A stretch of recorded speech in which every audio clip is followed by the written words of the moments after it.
Good morning 12th class. कैसे हो बच्चों आप लोग? आई होप कि आप बहुत अच्छे होंगे। तो सामने में जो चित्र देख पा रहे हैं उनको आपने पहचान लिया होगा। आई थिंक पिछले लेक्चर में इसके बारे में बात हुई थी। तो ये हैं आपके MS स्वामीनाथन। ठीक है, MS स्वामीनाथन को क्या कहते हैं? Father of the green revolution in India. ठीक है, और इन्होंने क्या करा था? भारत में हरित क्रांति के जनक माना जाता है।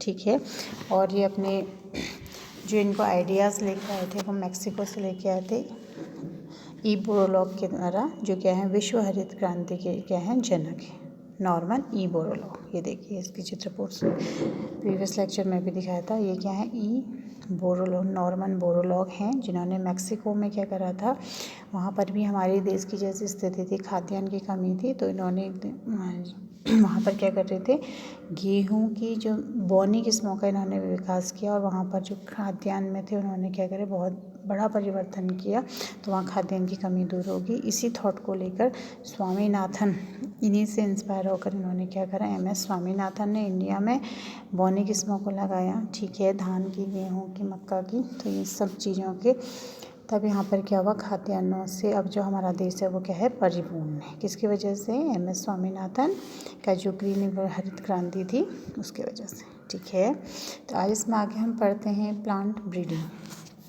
ठीक है, पादप प्रजनन। ठीक है, पादप प्रजनन। ठीक है, पादप प्रजनन क्या है कि खेतों में अच्छी उत्पादन हो सके। ठीक है, हमको रोग प्रतिरोधक क्षमता वाली जो फसलें हैं वो मिल सकें, और उनमें क्या हो, हम ऐसे जेनेटिक इंजीनियरिंग के लेवल पर क्या करें, मैनिपुलेशन करें, यानी कि उलटफेर कर रहे हैं अपने उद्देश्यों की पूर्ति के लिए, कि हमें कैसे अच्छे उत्पादक वाली जो किस्म है वो तैयार हो जाए, और क्या होनी चाहिए, वो रोग प्रतिरोधक होनी चाहिए। तो ऐसी जब हम क्या करते हैं, पादपों में अच्छे गुणों को लेकर प्रजनन करते हैं, तो वही क्या कहलाता है, आपका पादप प्रजनन कहलाता है। ठीक है, ठीक, तो क्या कहेंगे हम कि जेनेटिक इंजीनियरिंग के लेवल पर जब हम पादपों में क्या करते हैं, मैनिपुलेशन करते हैं, या किसी उद्देश्य से पादप पर हम दो अच्छे गुणों को एक ही में लेकर आ जाते हैं, और जिसका उत्पादन क्या हो, अच्छा हो, वही क्या कहलाता है, आपका पादप प्रजनन कहलाता है। ठीक है, तो आपको जानकर आश्चर्य होगा कि इतने वर्षों से, यानी कि 9,000 से 11,000 वर्ष पूर्व से हमारे जो देश है, तो वो क्या हो रहा है कि जो हमारी कृषि आधारित देश है, क्योंकि हमारा, तो वो कैसे बीजों को सहेज के रखते थे, जब भी वो खेतों में फसल बोते थे, जो प्लांट्स उसमें अच्छे होते थे।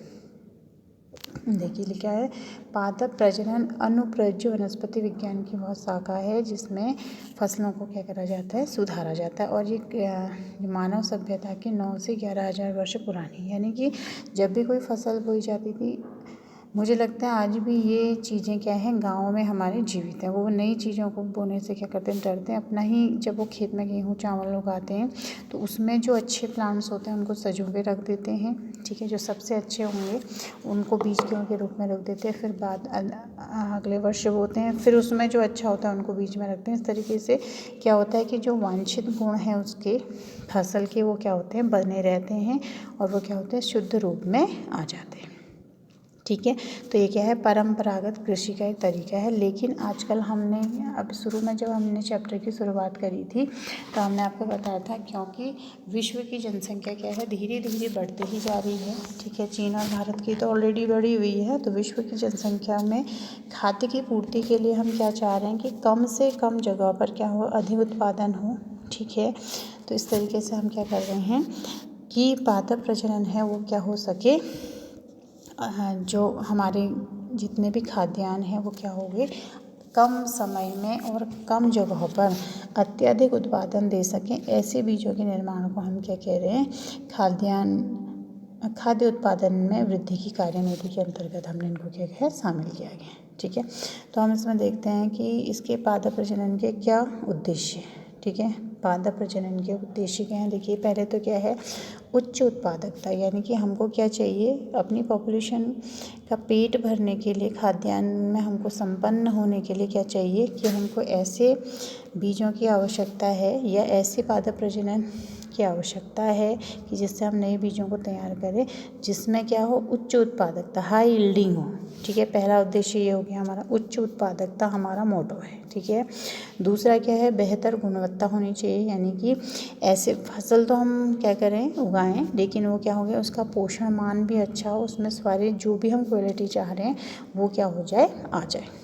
ठीक है, पहला क्या है, हाई यील्डिंग यानी कि उच्च उत्पादकता। दूसरी क्या है, बेहतर गुणवत्ता होनी चाहिए। तीसरा क्या है, रोग प्रतिरोधकता, यानी कि जो भी हम फसल बोएं वो क्या रहे, कीट पतंगों से या जो पीड़क हैं, यानी कि जो कीट पतंगे आदि जो हमारी फसलों को नुकसान पहुंचा रहे, विषाणु हैं, कीटाणु हैं, कृमि हैं, जीवाणु हैं, ये उसमें ना लगे। तो ऐसी किस्म का हम क्या कर रहे हैं, तैयारी कर रहे हैं जो अच्छी उत्पादकता भी दे, बेहतर गुणवत्ता भी हो और जो रोगों के प्रति क्या हो, प्रतिरोधक भी हो।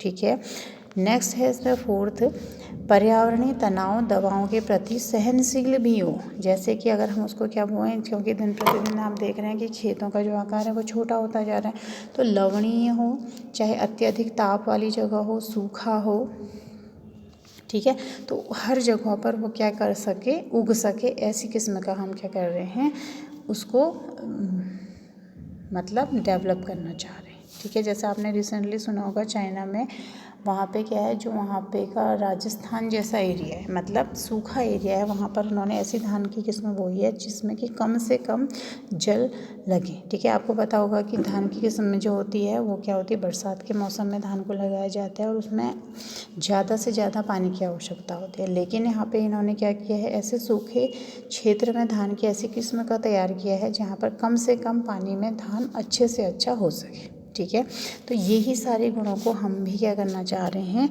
किसके थ्रू, पादप प्रजनन का जो उद्देश्य है वो यही है कि क्या हो, हाई यील्डिंग हो, बेहतर उसकी गुणवत्ता हो, रोग प्रतिरोधक हो, वो कैसी ही जगह पर हम उसको लगाएं वो लग जाए। ठीक है, और उससे क्या हो कि जो कृषि है जैसे उसमें बौनापन आदि और कम अवधि में ही वो क्या हो जाए, ज़्यादा लंबी ना हो।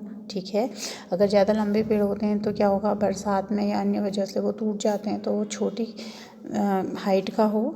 ठीक है, और कम से कम सफल जो समय है उसमें पककर क्या हो जाए, तैयार हो जाए। ठीक है, तो ये सारे उद्देश्य किसके हैं, हमारे पादप प्रजनन के। क्या क्या हैं, उच्च उत्पादकता, बेहतर गुणवत्ता, रोग प्रतिरोधकता। ठीक है, और पर्यावरणीय, कैसे ही पर्यावरण में हम उसको बोए हो वहाँ पर हो जाए।